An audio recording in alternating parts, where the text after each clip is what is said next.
3, 2, 1, action.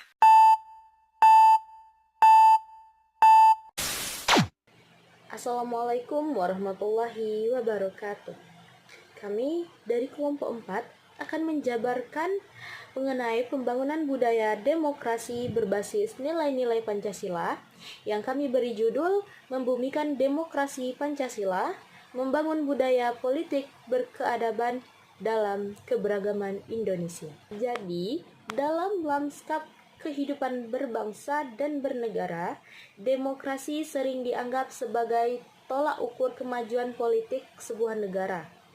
Namun, demokrasi bukan sekedar tentang pemilu dan representasi rakyat dalam pemerintahan, melainkan juga menyangkut nilai, sikap, dan budaya yang hidup dalam masyarakat. Indonesia memilih Pancasila sebagai dasar ideologi nasional, dan dari sanalah lahir konsep demokrasi yang berbeda dari demokrasi liberal barat, yakni demokrasi Pancasila. Demokrasi Pancasila mengakar pada nilai-nilai luhur bangsa seperti musyawarah, gotong royong, dan keadilan sosial. Oleh karena itu, pembangunan budaya demokrasi yang tidak sekedar prosedural tetapi juga substansial dan berbasis nilai Pancasila menjadi fondasi penting dalam menjaga stabilitas dan integritas bangsa. Terlebih di era digital dan globalisasi ini, ketika masyarakat semakin terpapar pada arus informasi yang tak terbendung.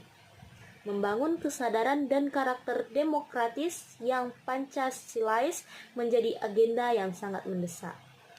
Jadi, apa yang dimaksud dengan budaya demokrasi dalam kerangka Pancasila? Bagaimana nilai-nilai dalam Pancasila dapat membentuk budaya demokrasi di Indonesia?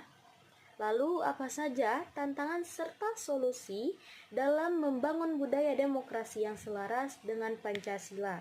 Nah, untuk mengetahui lebih lanjut, akan kami bahas pada materi kali ini. Selanjutnya, ada konsep budaya demokrasi.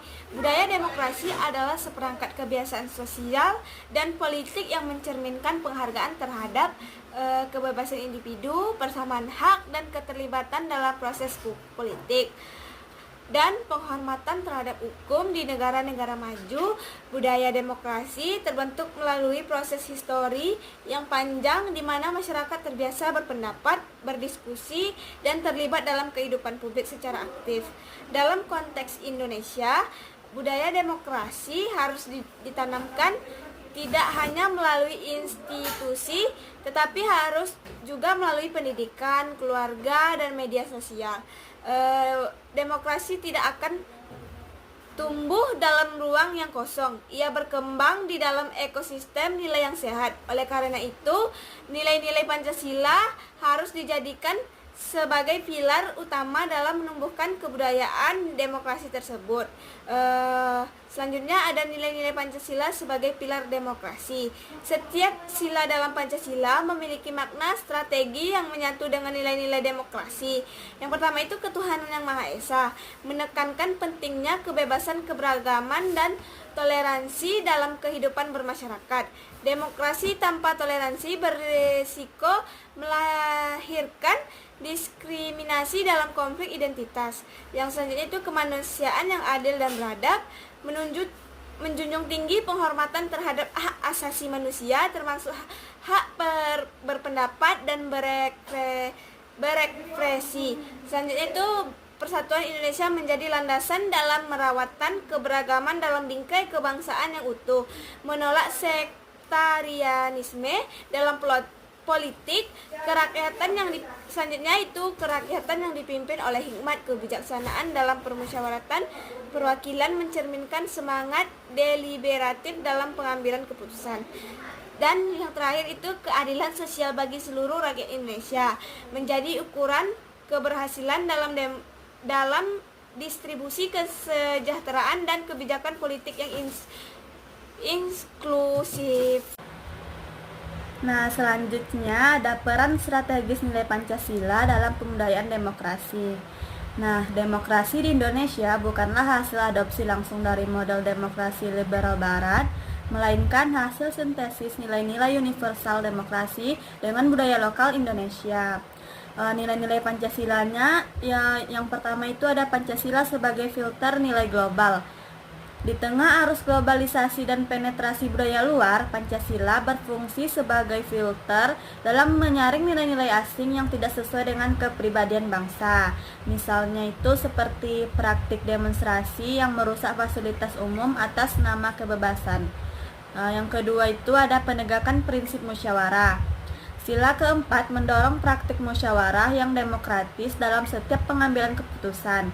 Dalam sistem politik Indonesia, hal ini tercermin dalam model Dewan Perwakilan Rakyat dan lembaga MPR yang merupakan simbol permusyawaratan atau perwakilan rakyat. Namun implementasi musyawarah masih menghadapi tantangan dalam bentuk dominasi elit politik. Yang ketiga ada demokrasi kultural. Sebagai masyarakat Indonesia menjalankan demokrasi berdasarkan norma, adat, dan kebiasaan lokal di berbagai daerah seperti di Minangkabau dengan sistem musyawarah nagari atau di Bali melalui desa adat. Nah, praktik demokrasi justru berkembang selaras dengan tradisi lokal. Hal ini menunjukkan bahwa demokrasi dapat tumbuh secara organik asalkan selaras dengan nilai-nilai Pancasila yang menekankan pada kebijaksanaan kolektif. Tantangan aktual dalam mewujudkan demokrasi Pancasila. Pasca era reformasi, demokrasi di Indonesia menunjukkan kemajuan yang cukup signifikan, terutama dalam aspek prosedural seperti pelaksanaan pemilihan umum yang lebih terbuka dan meningkatnya kebebasan berpendapat. Namun, di balik kemajuan tersebut, terdapat sejumlah tantangan substansial yang masih menghambat terwujudnya demokrasi yang sejati sesuai nilai-nilai Pancasila. Salah satu tantangan utama adalah maraknya praktik politik uang dan dominasi oligarki dalam proses politik. Berdasarkan riset yang dilakukan oleh Indonesia Corruption Watch dan Lembaga Ilmu Pengetahuan Indonesia, politik uang masih menjadi strategi yang lazim digunakan untuk memenangkan pemilu di berbagai daerah. Praktik ini menggerus keadilan demokrasi, karena suara rakyat tidak lagi mencerminkan aspirasi yang murni, melainkan telah dibeli oleh kepentingan kelompok elit yang berkuasa. Fenomena ini menciptakan ketimpangan dalam representasi politik serta memperlemah kualitas demokrasi secara keseluruhan. Selain itu, demokrasi Indonesia juga dihadapkan pada tantangan berupa meningkatnya polarisasi sosial. Meskipun media sosial memberikan kemudahan akses informasi dan menjadi wadah partisipasi warga, di sisi lain, media ini juga menjadi ladang subur bagi penyebaran hoaks dan ujaran kebencian. Polarisasi politik yang mencuat secara tajam, terutama saat pemilihan presiden tahun 2014 dan 2019, menunjukkan bahwa demokrasi kita masih rentan terhadap perpecahan emosional dan ideologis di tengah masyarakat. Tantangan lainnya adalah lemahnya pendidikan politik dan kesadaran kritis masyarakat. Banyak warga yang masih memandang politik sekedar sebagai ajang perebutan kekuasaan, bukan sebagai proses partisipatif untuk mencapai kesejahteraan bersama. Hal ini diperparah oleh kurangnya pendidikan kewarganegaraan yang kontekstual dan menyentuh realitas sosial politik, sehingga partisipasi publik dalam mengawal kebijakan dan terlibat dalam forum musyawarah masih sangat terbatas.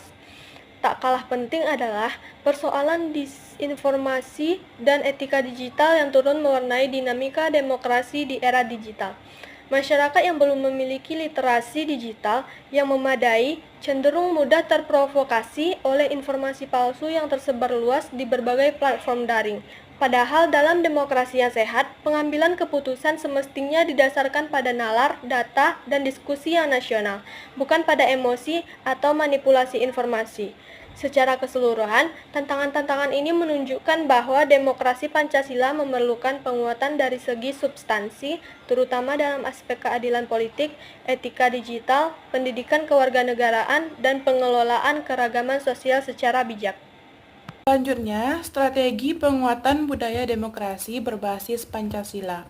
Untuk mewujudkan demokrasi yang berkepribadian Indonesia, dibutuhkan pendekatan komprehensif yang mencakup dimensi pendidikan, kebijakan, dan peran masyarakat sipil.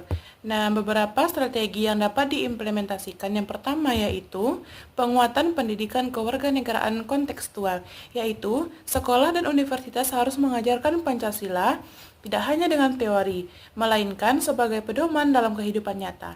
Yang kedua, penguatan kapasitas organisasi masyarakat sipil, yaitu seperti ormas keagamaan dan komunitas pemuda harus diberdayakan untuk menjadi penjaga demokrasi dari bawah.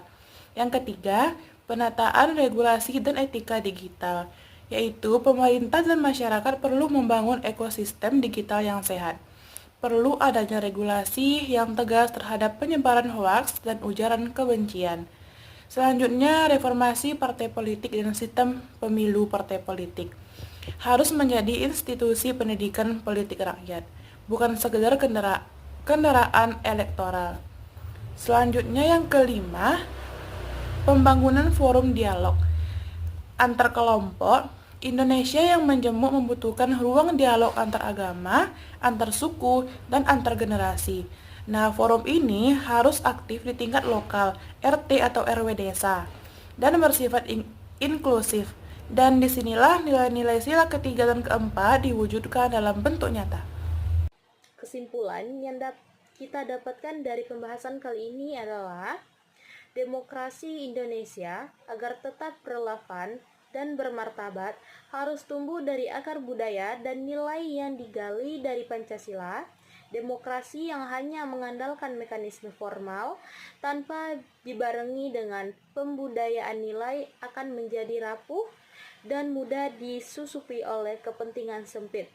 Oleh karena itu, pembangunan budaya demokrasi berbasis nilai-nilai Pancasila harus menjadi agenda utama dalam membangun politik dan sosial di Indonesia. Maka dari itu, pemerintah harus menjadikan Pancasila sebagai paradigma pembangunan, bukan sekedar simbol. Pendidikan harus mencetak warga negara yang cerdas secara politik dan etis dalam bersikap. Kemudian, media sosial perlu diarahkan menjadi arena literasi dan dialog, bukan ladang provokasi dan polarisasi. Dan partai politik harus menjadi pelopor budaya politik yang bersih dan berorientasi pada nilai-nilai Pancasila. Cukup sekian pemberian materi dari kami. Semoga bermanfaat. Kami akhiri dengan wassalamualaikum warahmatullahi wabarakatuh.